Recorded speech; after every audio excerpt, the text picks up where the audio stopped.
Hi, my name is Riley Roach.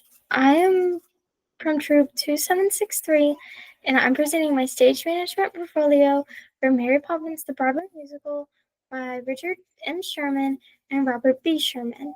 I have been the stage manager for 3 productions such as Mary Poppins, To See the Stars, and Seussical Jr., which is our current production. As stage manager, I have had a bunch of different duties. During rehearsal, I take actors' attendance, fill out rehearsal reports, make sure all of our spaces are clean, write down blocking, take text attendance when they are required to be there. Pre-show, I make sure run sheets are up to date, sweep the stage. I check backstage and make sure the glow tape is all good so we have no safety concerns. Set up for the top of the show, fix anything that needs to be fixed, turn on Lightboard, and check with our soundboard operators to make sure pre-show music is ready to go. I also set up the headsets. During shows, I work with music to coordinate light cues. I tell scene changes when to go, cue and Lightboard, as well as our follow spots, communicate technical issues with our backstage technicians, cue and special effects, time intermission. Post-show, I clean up, put up headsets, make a list of what needs to be done before the next show. I also will discuss with technicians and actors if they need anything to be changed and try to work something out. And I will congratulate everybody on a great run. For Mary Poppins, I heavily worked on props.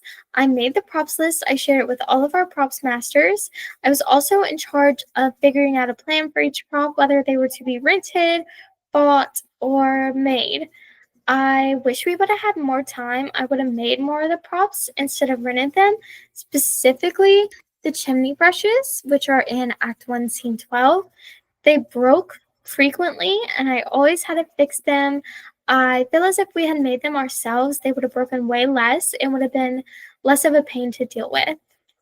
For my props list, I made it in a scene breakdown format, so we knew exactly which props went where, and they were way easier to keep up with. I also would highlight our set dressings in yellow.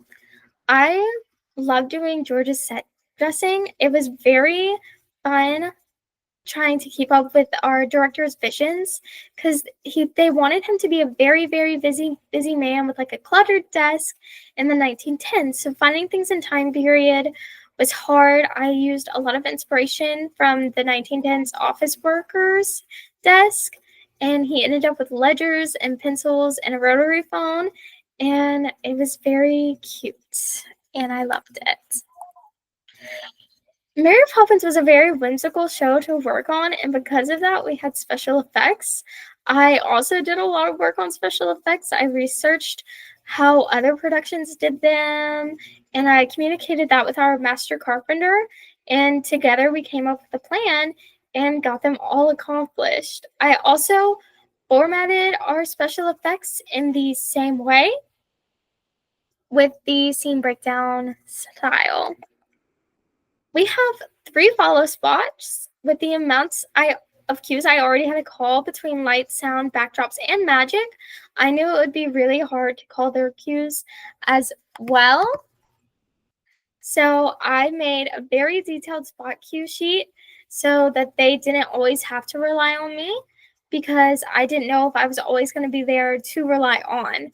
So for my spot cue sheets, I gave them the tagline of the cue they in on, and I gave them the tagline of the cue they go out on.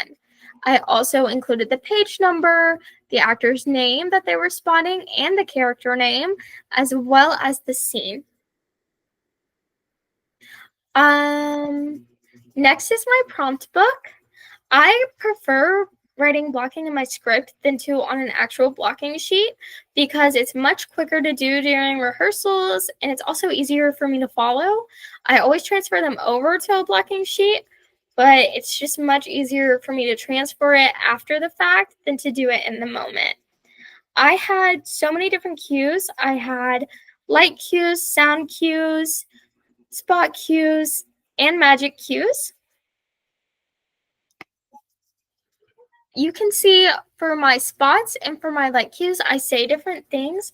So when I'm getting ready for a spot to transfer to somebody, I'll say stand by and not ready because I have had the issue with lights and spots getting confused when I both tell them ready and I both tell them go, that they will both go, and that's not always what I need, and it gets very confusing for them.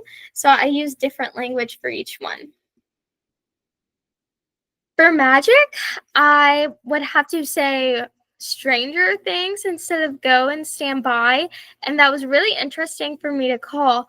Like for our cabinet fixing, I had to call out the words of the song so they would know what beat to fix on because it was a multi step process. And for our pans, they dance in part of the scene. And then we had 3 pans. So I'd have to call 1, 2, 3, 3, 2, 1, and they would go up and down and dance along with the beat of the song, and that was really fun. As you can see, there are many light cues littered among the magic cues, which I feel like was the only thing we really could have taken out of this show and just had like the necessary light cues, but they added a lot and I love them so, so much. The biggest challenge with unifying the director's vision for this production was definitely communication. I would assign different people to props, and the directors would end up not liking how they did it, and I would have to fix them. And I think that's the biggest problem I faced throughout this production. Also, being stage manager has taught me so much about organizational skills and how to keep up with paperwork and blocking and all these different things that are necessary for the production. And that is something I can take on for the rest of my life. Being stage manager has been an amazing experience and taught me so much about myself and has allowed me to make so many great friends and amazing connections. Thank you for listening to my presentation.